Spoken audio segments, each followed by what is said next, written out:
Dans la continuité de ma vidéo sur La place d'Annie Ernaux, aujourd'hui on va parler d'un livre qui traite lui aussi des thèmes de la famille, de l'éducation et de la société. On va parler de Vipère au point d'Hervé Bazin.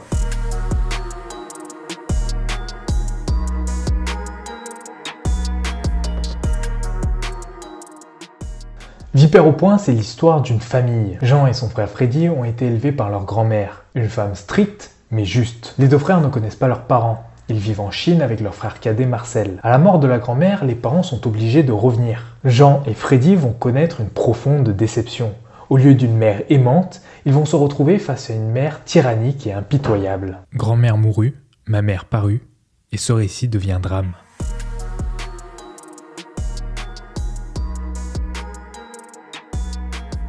La vipère, c'est leur mère. Une mère non seulement violente, toxique, dangereuse, mais aussi sournoise et manipulatrice. Affirmer son autorité chaque jour par une nouvelle vexation devint la seule joie de Madame Roseau. Elle sut nous tenir en haleine, nous observer, regarder et détruire nos moindres plaisirs.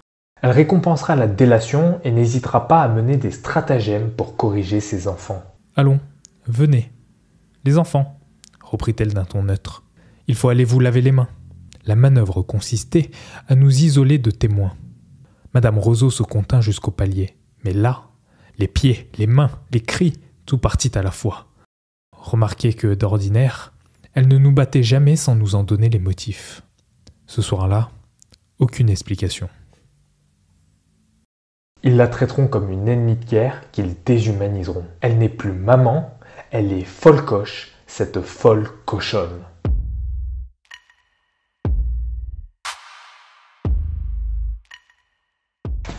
Vipère au point m'intéressait de par les thèmes qu'il traite. Évidemment, il parle de maltraitance infantile, mais il parle aussi de la famille, du rapport à la famille et de l'éducation. Car en effet, il traite aussi du thème de l'éducation, mais d'une éducation particulière, car il s'agit ici d'une éducation à la haine et par la haine. Non, ma mère, il n'y a plus qu'un seul verbe qui compte ici, et nous le déclinons correctement à tous les temps.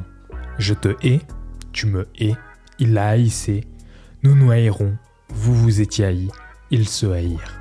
Vengeance à folcoche, vengeance à folcoche, vengeance à folcoche, vengeance à folcoche.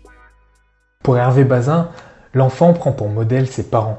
L'éducation demande donc l'exemplarité. Grand-mère, le protonotaire, la gouvernante, avaient pu nous paraître durs, quelquefois, mais injustes, jamais. Nous ne doutions pas un instant de l'excellence de leurs principes, même si nous les observions avec hypocrisie. En quelques mois, Madame Roseau eut ruiné cette créance salutaire. Les enfants ne réfléchissent que comme les miroirs. Il leur faut le teint du respect.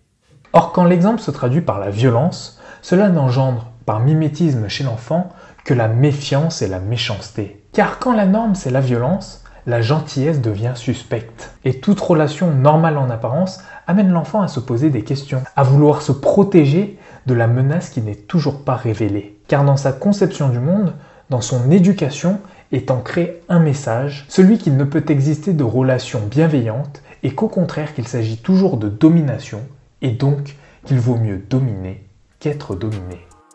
J'entre à peine dans la vie et grâce à toi, je ne crois à plus rien ni à personne. Toutefois me semble une duperie, toute autorité un fléau, toute tendresse un calcul. Les plus sincères amitiés, les bonnes volontés, les tendresses à venir, je les soupçonnerai, je les découragerai, je les renierai.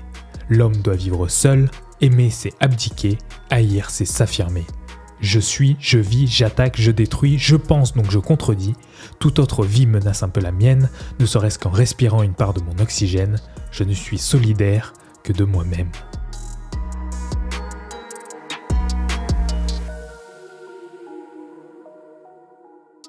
Vipère au point, c'est aussi un roman autobiographique. C'est un roman qui mélange fiction et réalité. Le livre a été écrit 20 ans après, et quand on lit Vipère au point, on a l'impression de lire un journal intime rempli de haine. On a l'impression qu'il a été écrit avec l'odeur du sang, avec un besoin de vengeance, un besoin de libération. Il fallait que ça sorte, quitte à ce que ce soit violent.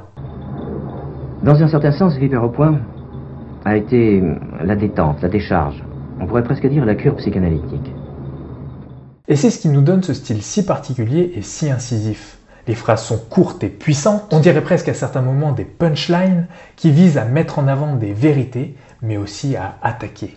Ah, folle coche de mon cœur, par les yeux je te crache au nez, je te crache au front, je te crache.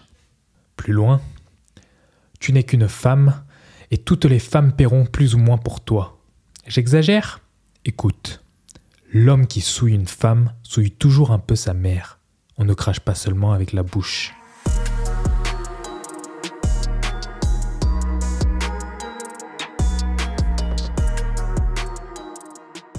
Si la mère peut sembler horrible, le pire des personnages c'est peut-être le père. Car en assistant aux faits et en ne disant rien, il les cautionne par son silence. Hervé Bazin avait bien cerné son père, il n'hésite pas à le crucifier dès les premières pages. Les Jacques sont des garçons faibles, mous, rêveurs, spéculatifs, généralement malheureux en ménage et nuls en affaires. Pour résumer mon père d'un mot, c'était un roseau statique. Plus d'esprit que d'intelligence, plus de finesse que de profondeur, grande lecture et courte réflexion, beaucoup de connaissances, peu d'idées. Bref, le type des hommes qui ne sont jamais eux-mêmes, mais ce qu'on leur suggère d'être, qui changent à vue de personnages dès que le décor tourne, et qui, le sachant, s'accrochent désespérément à ce décor. C'est un lâche, c'est un démissionnaire, il se ratatine face à tous, face à sa femme d'abord, face à ses enfants ensuite. Au souper, papa ne put ne pas remarquer les traces du combat. Il fronça les sourcils, devint rose. Mais sa lâcheté eut le dessus. Puisque cet enfant ne se plaignait pas, pourquoi rallumer la guerre? Il trouva seulement le courage de me sourire.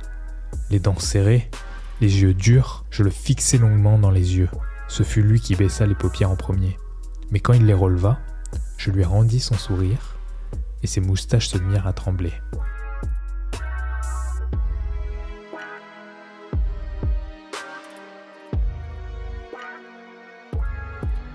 Et que je suis né effectivement dans une famille presque ultramontaine, ultra-catholique, royaliste, enfin, une famille de l'autre siècle, dans laquelle les principes étaient enfourchés toutes les 5 minutes, et dans lesquels ils étaient également trahis toutes les 5 minutes.